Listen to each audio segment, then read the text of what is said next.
Hello नमस्कार, जय हिंद, वंदे मातरम। आप देख रहे हैं जियो न्यूज और हम आपके लिए लेकर आए हैं देश दुनिया की आपके राज्य शहर की सिलेक्टेड काम की फटाफट बड़ी खबरें। लेकिन उससे पहले यदि आपने हमारे चैनल को सब्सक्राइब नहीं किया है तो चैनल को सब्सक्राइब करके बेल नोटिफिकेशन ऑन करें और इस वीडियो को ज्यादा से ज्यादा लाइक और शेयर करें। बड़ी खबरें देखने से पहले आपके लिए आज का सवाल, विश्व का सबसे बड़ा पक्षी कौन सा है? ऑप्शन ए मोर, option B penguin, option C शुतुरमुर्ग और ऑप्शन डी चील। इस सवाल का जवाब हमें कमेंट करें और आप किस राज्य और शहर की ज्यादा खबरें देखना चाहते हैं हमें कमेंट करके बताएं ताकि हम आपके राज्य शहर की ज्यादा खबरें दिखा सकें। चलिए अब देखते हैं आज की फटाफट बड़ी खबरें। 20% से ज्यादा एथेनॉल वाले पेट्रोल पर excise duty zero. Petrol pump पर मिल रहे E20 पेट्रोल पर कोई राहत नहीं, सरकार का दावा। क्लीन फ्यूल को बढ़ावा मिलता है। खबर है कि केंद्र सरकार 22% से लेकर 30% तक एथेनॉल मिले पेट्रोल पर कोई एक्साइज ड्यूटी नहीं लेगी। अभी ज्यादातर वाहनों पर E20 इथेनॉल मिला हुआ पेट्रोल मिलता है, जिस पर कोई राहत नहीं दी गई है। केंद्र सरकार का कहना है कि इससे कच्चे तेल का इंपोर्ट कम होगा और क्लीन एनर्जी को बढ़ावा मिलेगा। 4 दिन में टीएमसी के 4 राज्यसभा सांसदों का इस्तीफा, दावा। 20 लोकसभा सांसद अलग गुट बना चुके। कल्याण बनर्जी बोले, ममता मुझे चुने या अभिषेक बनर्जी को। टीएमसी के राज्यसभा सांसद प्रकाश चीक बराइक और कोयल मल्लिक को ने राज्यसभा की सदस्यता से इस्तीफा दे दिया है। पिछले 4 दिन में 13 में से 4 राज्यसभा सांसद ममता बनर्जी को छोड़ चुके हैं। 10 जून को सुष्मिता देव ने रिजाइन किया था और 8 जून को सुखेंदु शेखर ने राज्यसभा सदस्यता और पार्टी छोड़ी थी। इससे पहले टीएमसी की बागी सांसद काकोली घोष ने दावा किया था कि 20 लोकसभा सांसद अलग गुट बना चुके हैं। वहीं 80 में से 58 टीएमसी के विधायक अलग गुट बना चुके हैं। इस बीच ममता बनर्जी ने के सबसे करीबी सांसद कल्याण बनर्जी ने भी नाराजगी उनकी सामने आई है। कल्याण बनर्जी की नाराजगी की वजह टीएमसी का फर्जी साइन केस है। उन्होंने कहा कि ममता दीदी को तय करना होगा कि वे मेरे साथ हैं या अभिषेक बनर्जी के साथ। अभिषेक को सीनियर नेताओं का सम्मान करना नहीं आता, वे बहुत अहंकारी हैं, इसी वजह से पार्टी बर्बाद हुई है। राम मंदिर में 7 करोड़ रुपए के चढ़ावे की चोरी का आरोप। पूर्व अकाउंट इंचार्ज बोले, चंपत राय से शिकायत की तो हटा दिया, सीसीटीवी फुटेज डिलीट करवाएं। अयोध्या राम मंदिर में आए चढ़ावे में 7 करोड़ रुपए की चोरी के दावे पर सियासत जारी है। बता दें कि खुद को मंदिर का पूर्व लेखा प्रभारी बताने वाले महिपाल सिंह ने बताया कि मंदिर में चोरी कोई नई बात नहीं थी, ये रोजाना होती थी, मैंने खुद चोरी पकड़ी थी। उन्होंने बताया कि इसकी शिकायत राम मंदिर ट्रस्ट के महामंत्री चंपत राय और मेंबर गोपाल जी से की गई थी और अगले ही दिन चंपत राय ने मुझे हटा दिया। मंदिर में लगे सीसीटीवी कैमरों की 8 महीने पुरानी फुटेज डिलीट करवा दी गई। चंपत राय मंदिर परिसर की व्यवस्थाओं में मनमर्जी चलाते हैं और अगर कोई विरोध करता है तो उसे हटा दिया जाता है। सोना 1562 रुपए गिरकर 1,45,000 रुपए का 10 ग्राम हुआ। इस महीने 11,000 रुपए सस्ता हो चुका है। 1 किलो चांदी की कीमत 257 रुपए बढ़ी।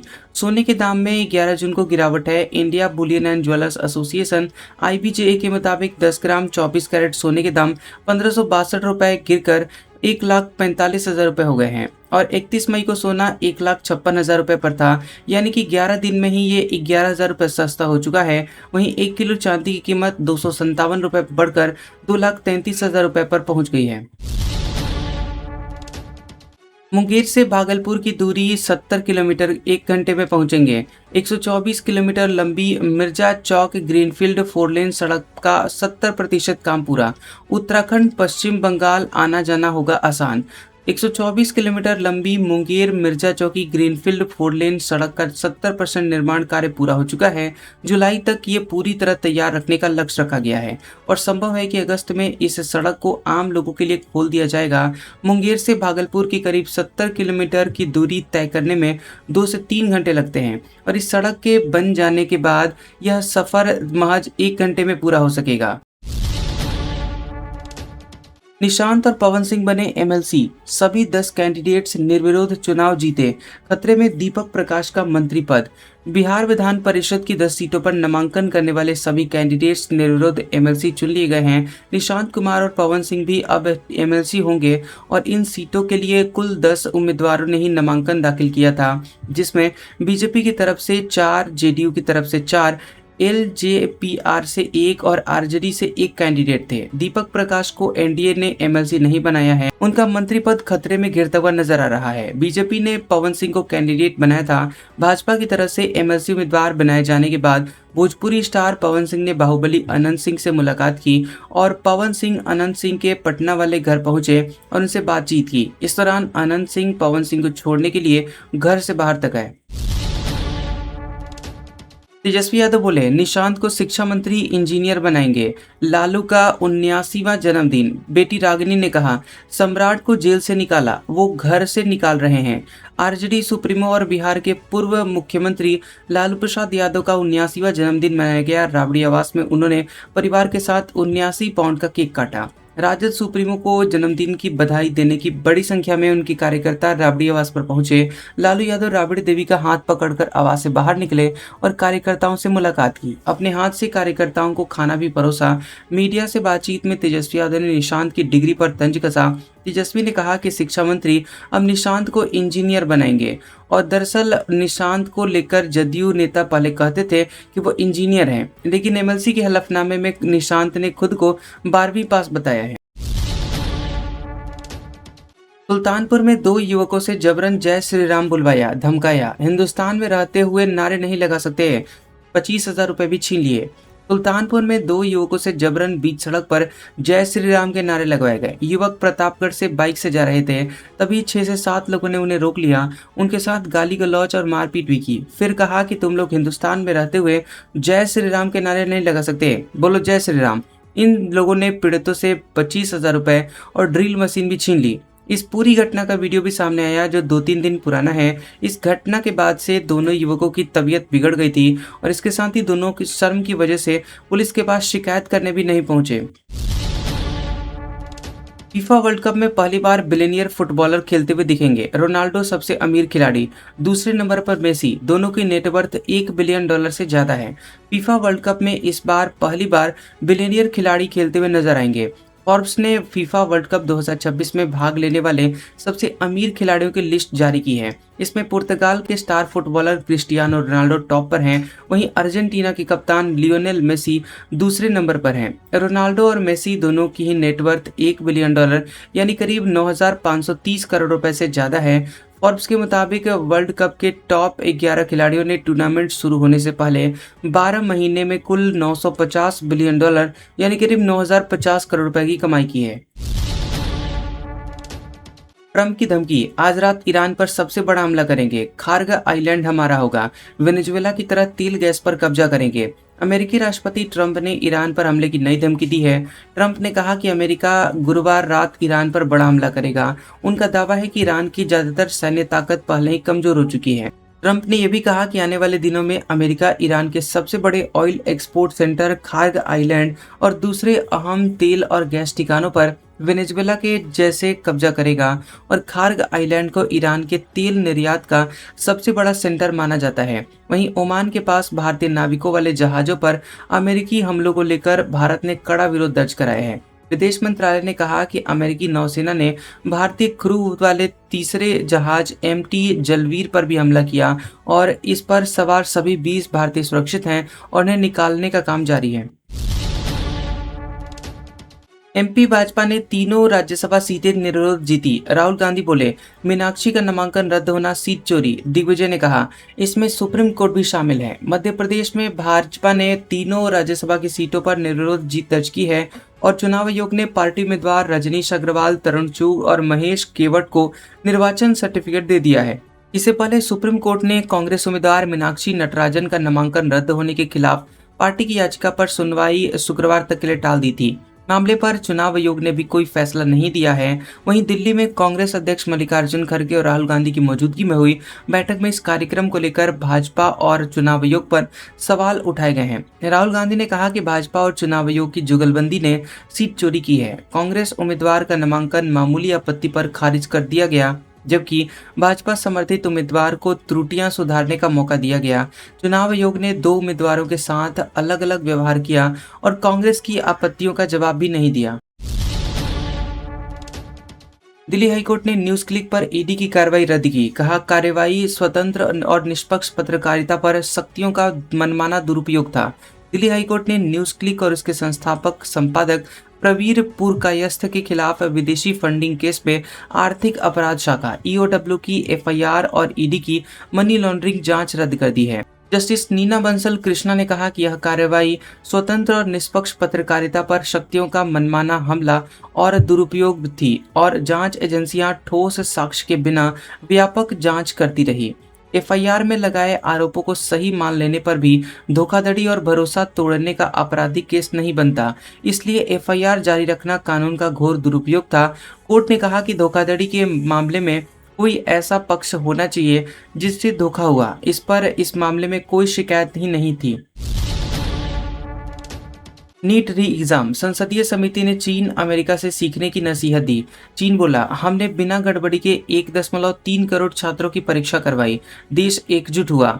नीट यूजी पेपर लीक मामले के बीच नेशनल टेस्टिंग एजेंसी ने संसदीय समिति से मुलाकात की है। उन्होंने परीक्षा प्रणाली को सुरक्षित बनाने के लिए उठाए गए कदमों की जानकारी दी है। बैठक में एनटीए के डायरेक्टर जनरल अभिषेक सिंह और नेशनल मेडिकल काउंसिल अध्यक्ष अभिजात सेठ शामिल हुए।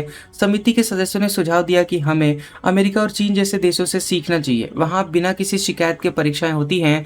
विदेशों में अपनाए जाने वाले अच्छे तरीकों से सीखें और सिस्टम अपनाएं ताकि देश में परीक्षा व्यवस्था पूरी तरह सुरक्षित और पुख्ता हो। पुणे में कॉकरोच जनता पार्टी का प्रदर्शन जारी, शिक्षा मंत्री के इस्तीफे की मांग, सीजेपी घोषणा पत्र जारी करेगी। दीपके बोले, मोदी के साथ मेरी तस्वीर एआई जनरेटेड है।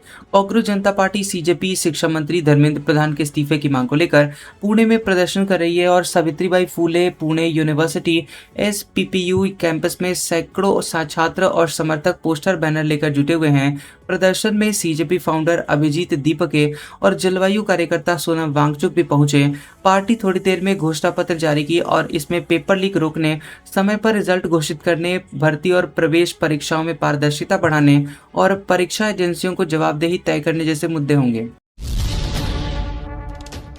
केरल में निपाह वायरस लौटा, संक्रमित वेंटिलेटर पर, हॉस्पिटल स्टाफ क्वारंटीन, राज्य में इस साल पहला केस, 8 साल में छठी बार संक्रमण।